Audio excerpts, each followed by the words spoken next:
got news for everybody. Get over it. It's time. Welcome to PR Wars, coming at you live from Atlanta, Georgia. Now, here is your host, Chris Shigas. Thanks for tuning in to PR Wars. I'm Chris Shigas. Today we're going to talk about making your messaging cut through the clutter. Joining me is co-host and fellow communication titan, Brad Grantham. This is a topic I've really been looking forward to, so why don't we just cut through the clutter and get down to it.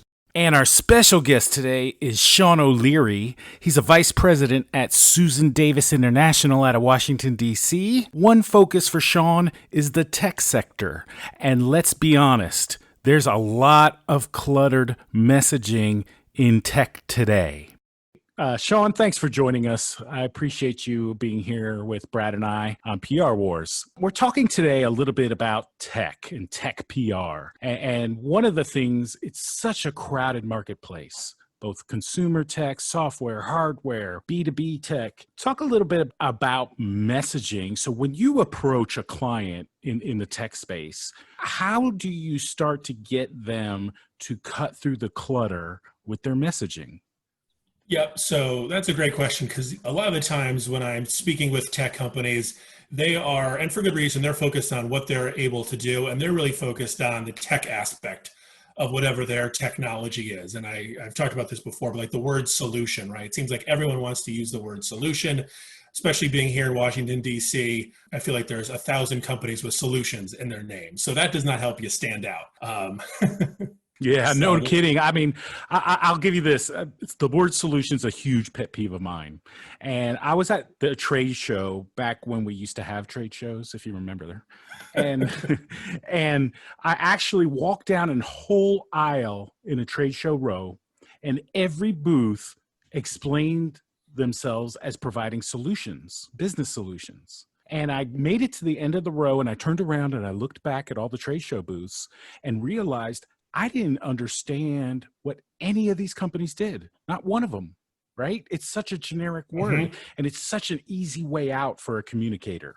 Exactly. So that's why when it comes to messaging, I think there's two things that I like to focus on. The first thing is, what's the problem that you're trying to solve?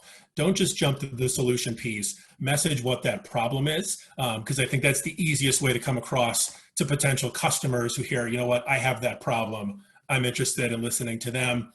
And then the second piece is messaging the results and what you can actually provide. Because to your point, when you kind of use the word solution, it doesn't really have any meaning anymore. But if you can go to a customer or a reporter and say, this technology will save X amount of time, X amount of money, whatever it is, then it becomes real. So I think those two things, it's about sort of making the technology real to people. And that is how you kind of break free from the competitors who are kind of all saying the same things.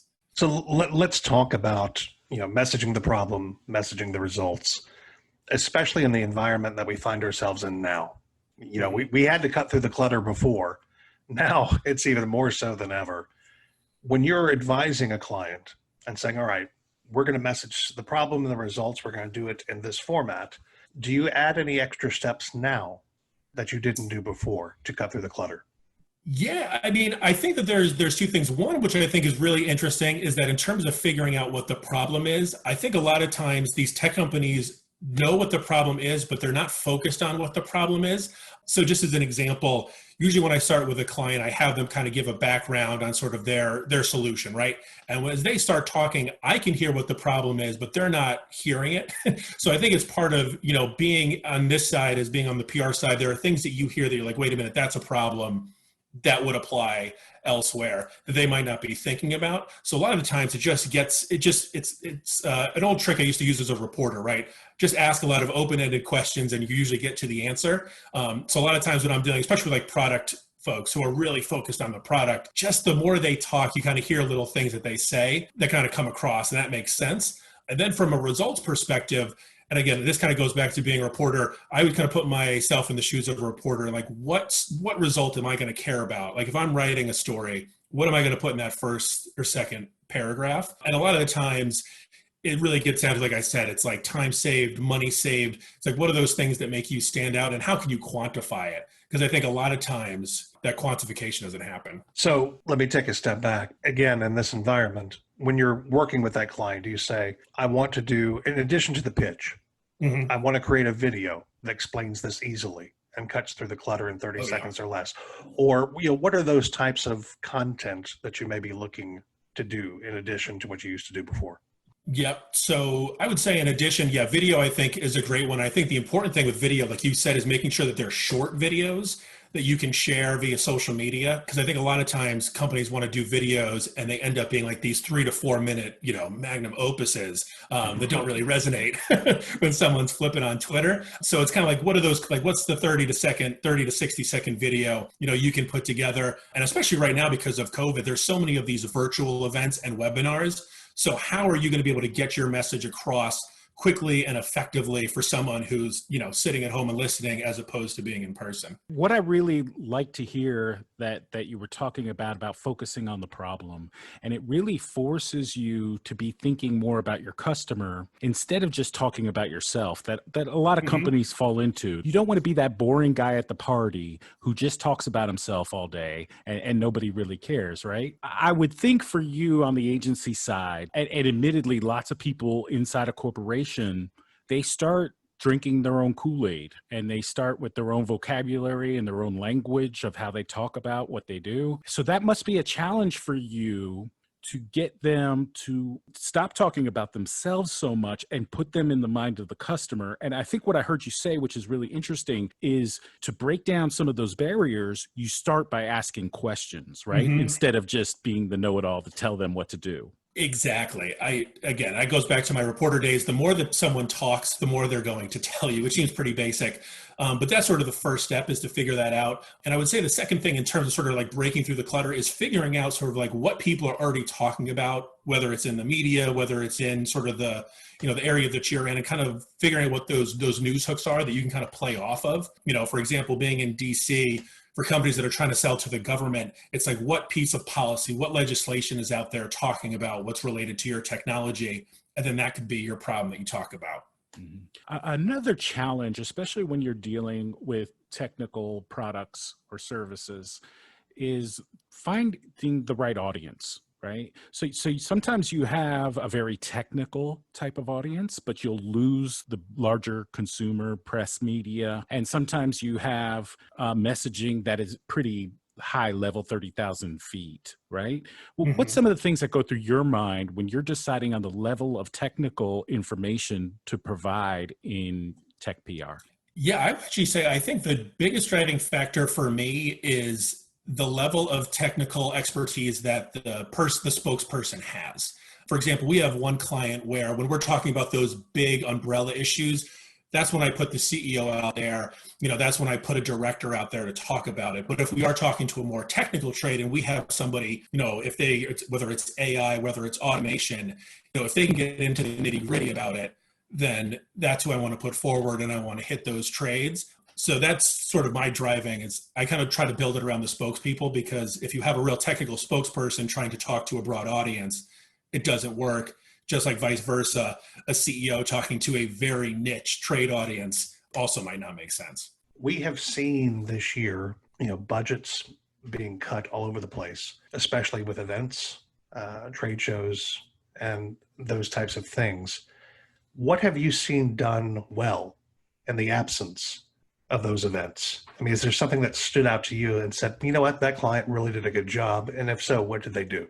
Yeah, so I would say something that one of my clients has done really well has really been the video piece. And I know we talked about this, but doing more videos, and not just like little animated 30 to 60-second videos, but like a Q&A. So this company has sort of a chief medical officer that can kind of deal with their technology that's aimed at the healthcare side of things. So clearly he was going to be in demand right now. So instead of him, and he has done virtual events and things, but every week he does like a 30 to 60-second Q&A that they're able to put up there. They're able to share via social media. So I think that's been pretty effective for them. And then from a media side, I've just seen a lot more of these like Zoom interviews with publications that may not have done those before, that just kind of give like a little bit more color and let people see what's going on. So I think that's kind of been the big thing I've seen, is the video piece.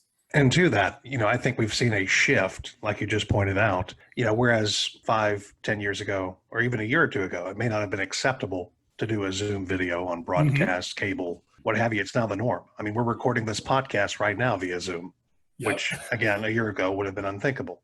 So it's interesting to see how that's kind of changed. Yeah, and I would just say the one thing that I think is pretty interesting in terms of like the media prep and media training is that I've now had to give like media training to people about how to properly do an interview on Zoom. A lot of the basics are the same if you were on TV, but there are just some things that are just a little bit different about doing an interview from your home office that it kind of takes some time to getting used to. Now, from an agency perspective, and you have tech clients, I can tell you like 10 years ago, back in my agency time, everybody wanted to be on the Today Show, right? That were front page of the Wall Street Journal. As you see your clients coming to you now, is there a common thread of what they're looking for, what they need, the assistance that they're looking for an agency? Yeah, it's interesting because I think from a broad perspective, I think they're all looking for the same thing. Like, they want more awareness, they want to increase their thought leadership, et cetera. But I do think that there's less interest in like specific outlets. Because you're right. I mean, I remember when I went over to the agency world a few years ago, and it was like, I want to be on TV, I want to be on CNN. And sort of the media landscape has changed so dramatically. I always give this example that a few years ago, we had like an older CEO who got an interview request from BuzzFeed.